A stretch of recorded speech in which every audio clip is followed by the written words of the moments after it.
अस्सलाम वालेकुम। मुझे उम्मीद करते हैं आप सब खैरियत से होंगे। मेरा नाम मोहम्मद उस्मान है। हमारा टॉपिक चल रहा था 3.4 एक्सरसाइज। उसका क्वेश्चन नंबर में 1 और 2 कंप्लीट करवा चुका था सारे पार्ट्स।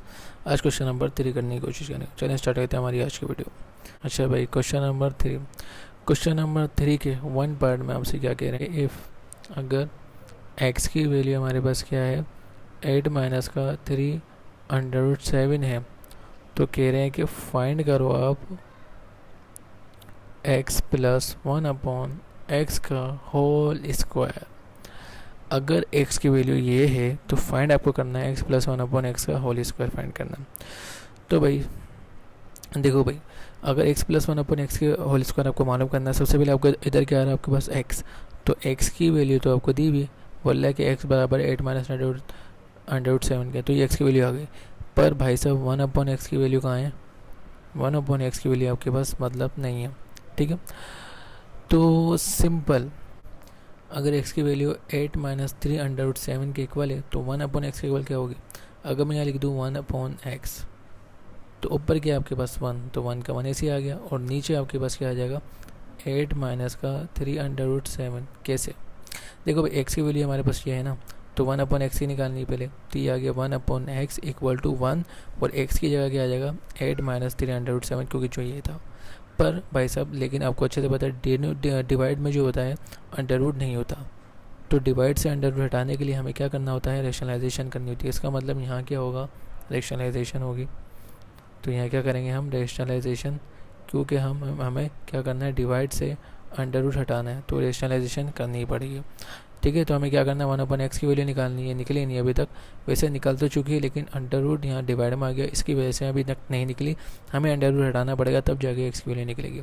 तो हमें 1/x की वैल्यू निकालनी है, ऐसे ही उतर गया। सवाल हमारे पास क्या है, 1/8 माइनस का 3√7। तो नीचे वाली वैल्यू को आपको पता है रेशनलाइजेशन करनी होती है, मतलब एक बार मल्टीप्लाई में लिखना होता है, ये आ गया मल्टीप्लाई में, और एक बार को क्या करना होता है, हमें डिवाइड में ही लिखना है, डिवाइड में। ठीक है, माइनस किस में बन जाएगा, प्लस का, ये किस में बन जाएगा, प्लस का। ठीक है, तो कंजुगेट लेना पड़ता है ना, तो ये माइनस का साइन था तो किस में बन जाएगा, प्लस में। अच्छा, इस पूरी वैल्यू को क्या सपोज करेंगे, जब इस पूरी वैल्यू को 1 से मल्टीप्लाई करेंगे तो हमारे पास क्या आ जाएगा, ये आ जाएगा। ये 1/x यहाँ चल रहा है, तो मैं यहाँ लिख नहीं रहा, सिर्फ इक्वल का साइन डाल रहा हूँ। ठीक है, ये यहाँ पर 1/x एक यहाँ पे चलता हुआ आ रहा है, मैं एंड में डाल लूँगा, लेकिन अभी फिलहाल इक्वल का साइन डाल रहा हूँ। इस पूरी वैल्यू को जब 1 से मल्टीप्लाई करेंगे तो ये आ जाएगा 8 प्लस का 3√7, और ये वैल्यू को अगर फिलहाल आप क्या करो, इसको ब्रैकेट में लिख दो। ठीक है, ये ब्रैकेट में आ गया, और ये वैल्यू भी क्या आ जाएगी ब्रैकेट में। ठीक है, नीचे आपको अच्छे से बताना कौन सा फॉर्मूला लगता है, a+b वाला। तो यहाँ फॉर्मूला लगाते हैं हम, a+b और a माइनस बी बराबर है a² माइनस के b² के। तो a को सपोज करना है 8 और b को सपोज करना है 3√7, क्योंकि माइनस का साइन है, तो ये a की वैल्यू, ये है b की वैल्यू। इस फॉर्म में आपको दिया हुआ है, आपको क्या करना है, इस फॉर्म में कन्वर्ट करना। तो ऊपर वाली वैल्यू आपके पास क्या आ रही है, 8 प्लस का 3√7।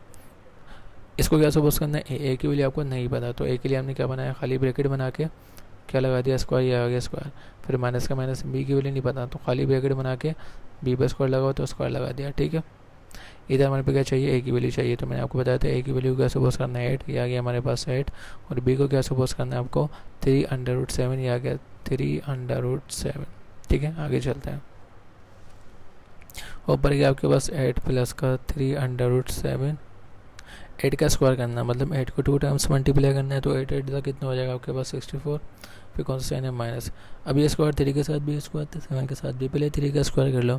3 का स्क्वायर करना है, मतलब 3 को 2 टाइम मल्टीप्लाई करना है, तो कितना हो जाएगा 9, और इसका स्क्वायर से रूट क्या हो जाएगा कैंसिल, इधर क्या बचेगा 7, ये आ जाएगा आपके पास 7। ठीक है, आगे चलते हैं। ऊपर आपके पास 8 प्लस 3√7 दिया हुआ है। अच्छा भाई, इधर क्या आ जाएगा आपके पास 64, आगे क्या साइन आ रहा है, माइनस का। अच्छा, आपको क्या करना है, 9 को 7 से मल्टीप्लाई करना है। 9 7 से कितना होता है आपके पास, 9 7 से 63 होता है, तो इधर क्या आ जाएगा, इन दोनों को मल्टीप्लाई करेंगे तो आपके पास क्या आ जाएगा, इधर 63 आ जाएगा। ठीक है, आगे चलते हैं। फिर इसके बाद हम इधर क्या आ रहा है, 8 प्लस का 3√7 आ रहा है, ये वाली प्लस की, ये वाली माइनस की। प्लस माइनस क्या होता है, माइनस होते हैं। 64 में से जब 63 जाएंगे तो आपके पास क्या बचेगा, 1 बचेगा, लेकिन आपको अच्छे से पता है हम नीचे का 1 शो नहीं करवाते। ठीक है, ये मैंने आपको बताना है, 1/x चल रहा है। अब आंसर आ गया, तो नीचे का 1 शो नहीं करवाते, तो आंसर क्या आ जाएगा, 8 प्लस का 3√7। तो आपके पास 1/x का आंसर आ गया। देखो डिवाइड से अब क्या हो गया, रूट हट गया, नीचे का 1 हम लिखते नहीं तो 1 हट जाएगा, जो ऊपर बचेगा वो हमारे पास क्या आ जाएगा। ये किसकी वैल्यू निकाली थी हमने, 1/x की, ठीक है। तो हमारे पास x की 1/x की वैल्यू भी आ गई। तो हमें फाइंड क्या करना था, हमें फाइंड करने के लिए बोला था 4x + 1/x का होल स्क्वायर फाइंड करने का कहा था, ठीक है। तो हम अब इसके लिए काम करेंगे, सही है, करते हैं। अच्छा भाई आपके पास क्या आ रहा है इधर, तो ये वैल्यू नीचे उतारते हैं, लिखा हुआ है x + 1/x का होल स्क्वायर बराबर, अब हमें क्या करना है, वैल्यू लिखनी है। अच्छा भाई ब्रैकेट बना हुआ, हमने क्या करा, ब्रैकेट बनाया, इधर लिखा हुआ x, इधर लिखा हुआ x, तो x की वैल्यू आपको सवाल में दी गई थी, क्या दी थी, 8 माइनस का 3√7 आपको सवाल में दिया था, क्योंकि यहाँ x आ रहा है तो x की वैल्यू आपको दी गई थी। फिर प्लस का साइन आ गया, प्लस का 1/x की वैल्यू हमने यहाँ निकाली है, क्या निकाली, यही है। तो इसकी क्या आ जाएगा, 1/x की क्या आ जाएगा, 8 प्लस का 3√7, इधर आगे क्या हो रहा है, ब्रैकेट क्लोज किया, बाहर क्या लगा हुआ स्क्वायर, इधर क्या आ गया हमारे पास, स्क्वायर आ गया, ठीक है। अच्छा यहाँ ये वैल्यू चलती हुई, मैं सिर्फ इक्वल का साइन डाल रहा हूँ। अच्छा भाई अब इसमें से ये देखना कि कौन सी वैल्यू प्लस हो रही है, कौन सी माइनस की, ठीक है। इधर कोई साइन है तो कौन सा होगा, प्लस का, ये प्लस का 8 है, ये भी क्या है, प्लस का 8 है, तो ये दोनों तो कैंसिल हो नहीं सकते। इधर आ जाओ, इसको देखते हैं, ये लिखा हुआ है -3√7, इधर लिखा हुआ है प्लस का 3√7, ये माइनस का, ये क्या है, प्लस का, दोनों सेम वैल्यू है, तो प्लस माइनस क्या होते हैं, माइनस, तो सेम वैल्यू आपस में क्या हो जाएंगे, कट जाएंगे। तो आपके पास क्या बचेगा, इधर आपके पास क्या बचा, 8, इधर कौन सा साइन है, प्लस, इधर भी क्या बचा आपके पास 8, और बाहर क्या लगा हुआ था, स्क्वायर, ये आ गया आपके पास स्क्वायर, ठीक है। आगे चलते हैं। अच्छा भाई 8 को मतलब प्लस का साइन है, दोनों को जब प्लस कर देंगे तो कितना आ जाएगा, 16, बाहर क्या लगा हुआ स्क्वायर, ये आ गया हमारे पास स्क्वायर। अच्छा भाई अब 16 का स्क्वायर करना है, 16 का स्क्वायर का मतलब 16 को 2 टाइम मल्टीप्लाई करेंगे तो आपके पास क्या आ जाएगा, 256, ठीक है। यहाँ मैं लिख देता हूँ लास्ट में, यहाँ भी लिखा हुआ है, चलता हुआ है। जब ये हम नहीं डालते तो हम क्या करते हैं, इक्वल का साइन डाल देते हैं, तो लास्ट में हमसे आपके पास आंसर क्या आ रहा है, 256। जब इसका स्क्वायर कर देंगे तो लास्ट आंसर क्या आ जाएगा हमारे पास, 256, ठीक है। और ये बिल्कुल ठीक आया। तो ये हमारा क्वेश्चन 3 का पार्ट 1 हो गया। क्वेश्चन 3 का पार्ट 2 करते हैं। अच्छा क्वेश्चन नंबर 3 का पार्ट 2 करते हैं। तो क्वेश्चन नंबर 3 का पार्ट 2 आपको दिया हुआ है, इफ़ कह रहे हैं कि इफ़ अगर 1/x बराबर है 2√28 माइनस के 11 के, तो आपको फाइंड करने के लिए कहा है कि फाइंड हमें क्या करना है, x की वैल्यू। अच्छा पिछले वाले सवाल में आपको x की वैल्यू दी गई थी और आपको बोला था कि 1/x फाइंड करो। अब इस सवाल में आपको क्या करा हुआ है, 1/x की वैल्यू दी हुई और आपको क्या करना है, फाइंड करना है x। तो फाइंड करते हैं, ये बिल्कुल आसान क्वेश्चन है, छोटा सा है। तो क्या फाइंड करना है, 4x मालूम करना है, तो डायरेक्ट हम 4x के 18 डालते हैं। सपोज करते हैं अगर 1/x की वैल्यू है 2√28 माइनस के 11 के, तो ये कौन सी फॉर्म है, फ्रैक्शन फॉर्म है। और ये कोई फ्रैक्शन फॉर्म है यहाँ पे नहीं, आपको अच्छे से पता है जब फ्रैक्शन फॉर्म नहीं होती तो हम क्या सपोज कर लेते हैं, नीचे 1। अगर एक फ्रैक्शन फॉर्म है दूसरी नहीं है तो नहीं, उसके लिए हमें क्या करना होता है, 1 सपोज करना होता है। और फिर क्या करते हैं हम, क्रॉस मल्टीप्लाई, मतलब इस वैल्यू को इससे मल्टीप्लाई और इस वैल्यू को इससे मल्टीप्लाई। अगर आप हेडिंग डालना चाहो तो कोई इशू नहीं है, डाल दो तो अच्छी लगेगी। हम यहाँ क्या करें, क्रॉस मल्टीप्लिकेशन कर दें ताकि एग्जामिनर को पता चले कि हम बिल्कुल अच्छे से काम किए, यहाँ ये काम किया गया है।